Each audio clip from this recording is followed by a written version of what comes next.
Hello everyone, and today I'll be making the Mark V tank. The Mark V was one of the earliest tanks ever made, and it was used in World War I. This tank was requested by Oscar Vizcarra, so thank you for requesting the tank.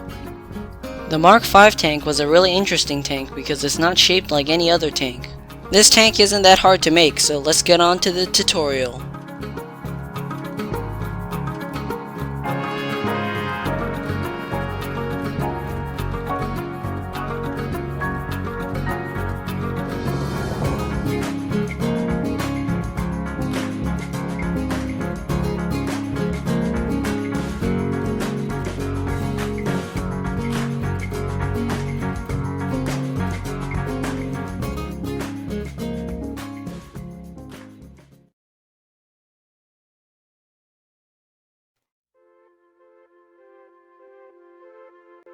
As always, to start off this tutorial, here's an image of the Mark V tank. You might be wondering why I'm using a Lego model as a reference picture. But I usually use toys and models as reference pictures because it's hard to get a hold of good pictures of tanks. Since these tanks are really old, there's not that many pictures of them, so that's why it's better to follow pictures of models. Anyways, this tank would be a lot like the Lehman Russ tutorial. The Lehman Russ is basically the Mark V tank but with a turret. So yeah. The first step is to cut out these side thingies. I cut out the shape of the side thingy on a thicker piece of cardboard. Usually I wouldn't use thick cardboard because the corrugation shows a lot. But since the tracks are on the corrugation, it doesn't really matter. So I just cut out two side parts and glued them together to make a really thick side.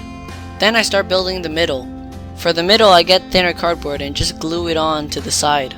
I just glue the angles and the shapes according to the actual tank.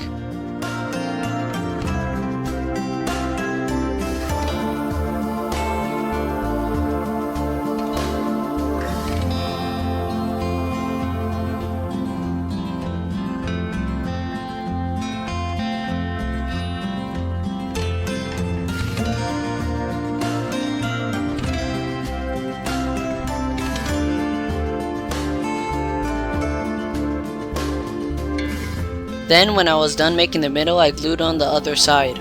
Actually, now that I think of it, this tank is actually pretty easy to make.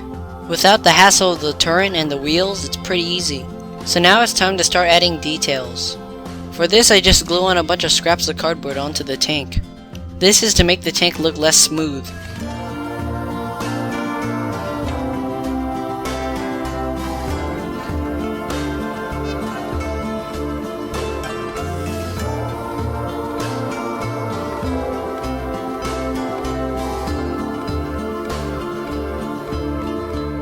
Now I really wanted to cover up this outcropping, so for that I just glued on this piece that I cut out. One important detail to add is this little machine gun turret. For this I just got a toothpick and just put a bunch of hot glue on the end of it. I also used a knife to cut out this visor hole.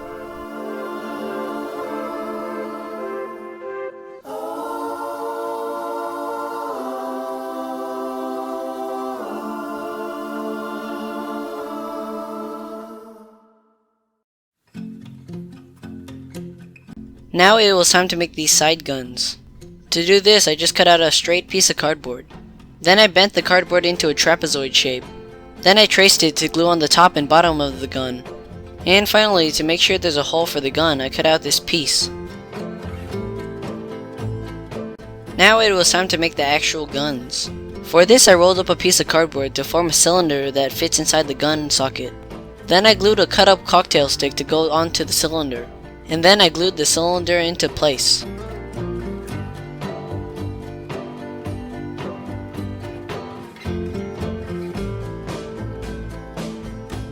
And finally, with the two gun sockets done, I glued them both onto the tank.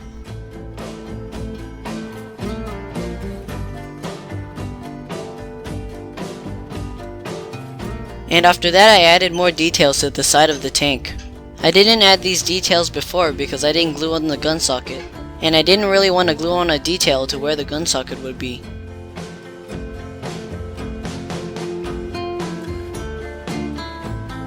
Now, when you're done with the whole entire tank, it's time to make the tracks. The tracks are really easy to make. You just get some thick cardboard and just peel it to get this corrugated stuff. Then you cut them into strips and you have tracks.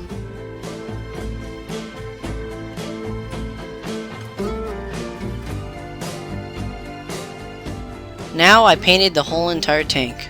I just painted the tank a light gray.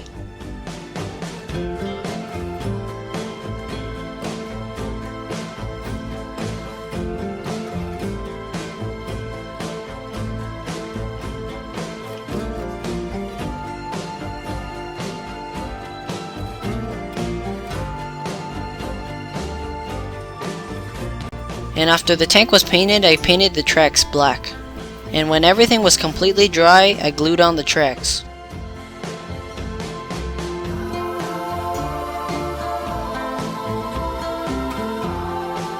While making the tank, my tracks were actually too short.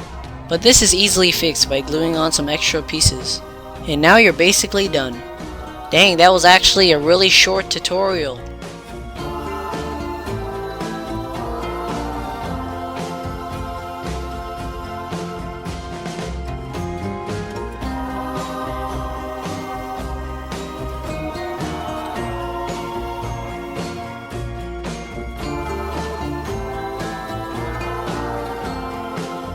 So, thank you for requesting this tank.